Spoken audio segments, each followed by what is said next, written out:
La brume de morphine n'était même pas dissipée que le répondeur a sonné. La voix de ma mère, claire et insouciante, flottait dans le haut-parleur.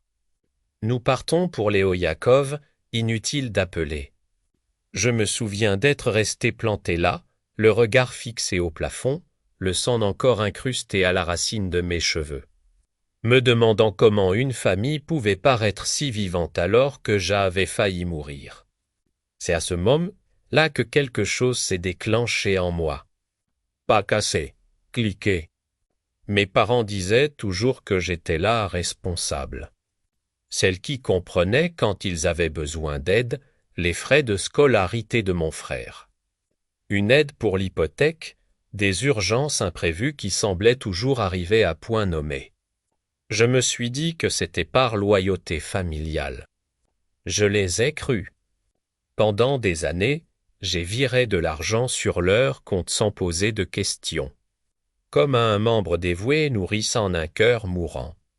Ils m'ont félicité lorsque les transferts ont été effectués. Ils se sont tus lorsqu'ils ne l'ont pas été, l'amour. Ai-je appris, avait un historique de transactions, mon frère. Il a si bien joué le rôle du fils prodigue qu'il aurait mérité une ovation debout. Coup raté, voyage de luxe, achat impulsif, tout ça, c'est moi qui l'ai remboursé. Je ne me suis jamais plaint. Je pensais que la loyauté me garantissait une place à table. Je ne me rendais pas compte que j'étais là uniquement pour payer l'addition. J'ai commencé à remarquer des chamois, blessures aussi sur un puits. Soudain, des emails de ma mère ont commencé à circuler partout concernant des dépenses imprévues. Tandis que son Instagram montrait des dîners sur des toits à Florence. Mon père prétend avoir des difficultés financières tout en publiant des photos de sa nouvelle montre. Mon frère m'envoie un SMS à 2 heures du matin pour me demander de l'argent en urgence pour le loyer, tout en se géolocalisant à Monaco le lendemain matin. J'ai quand même payé, car la famille ne vous abandonne pas, jusqu'à cette nuit où ma voiture a dérapé sur une autoroute rendue, glissante par la pluie et s'enrouler autour d'une barrière en béton, jusqu'à ce que je me réveille seul, jusqu'à ce que leur message vocal me dise exactement ce que je valais. Un fardeau facilement négligé.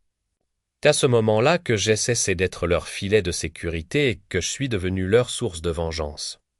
Je n'ai pas mis en colère, je n'ai pas pleuré, je ne les ai pas appelés. J'ai pris des notes. La douleur vous aiguise d'une manière que le confort ne pourra jamais faire. Chaque souvenir, chaque mensonge, chaque juste cette fois. Tout s'alignait comme des dominos, implorant le bout d'un doigt. Et j'ai d'abord gelé tous les comptes joints auxquels ils avaient encore accès. Ceux qui étaient liés à mon nom parce qu'ils m'en avaient supplié il y a des années, au cas où il arriverait quelque chose. C'est fou comme la confiance peut devenir un levier. J'ai ensuite annulé leur vol-retour d'Italie, les frais non remboursables, puis les réservations d'hôtel, puis la voiture de location. J'ai interrompu tous les prélèvements automatiques que je prenais en charge. Services publics, abonnements, virements récurrents.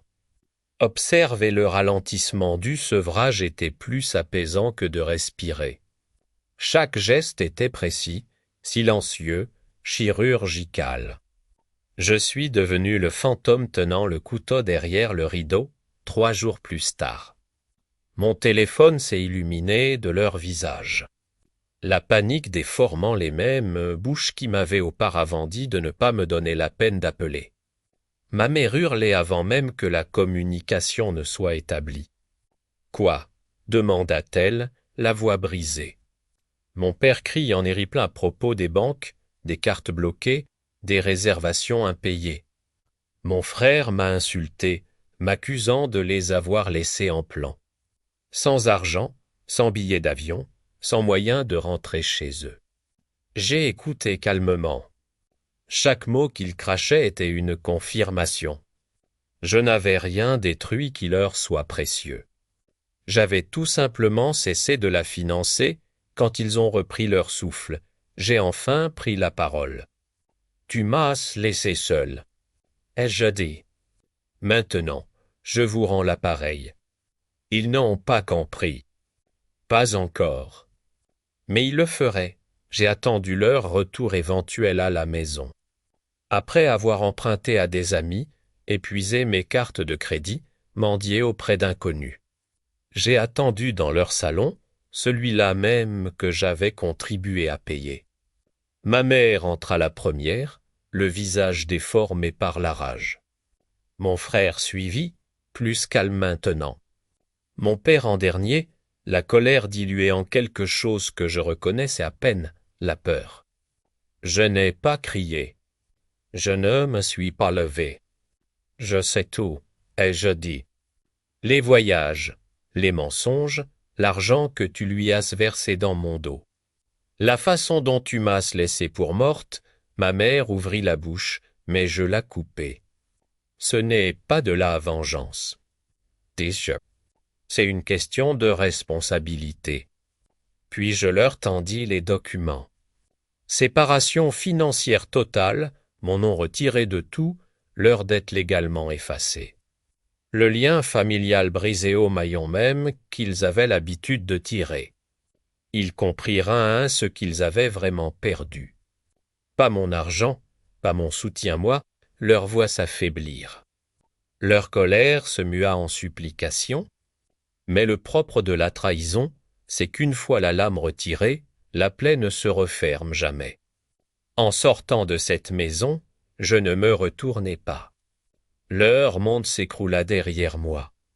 Bruyant, désespéré, chaotique. Le mien s'apaisa enfin, on croit souvent que la vengeance est synonyme de destruction. Ce n'est pas le cas. C'est une question de reconstruction. Et tandis que je m'avançais dans l'air froid du soir, les bandages encore serrés contre ma peau. Je ressentis quelque chose que je n'avais pas ressenti depuis des années. La légèreté, la liberté. Intègre sans complexe. Ils m'ont appris le prix de la loyauté. Je leur ai appris le prix de la perte de la mienne.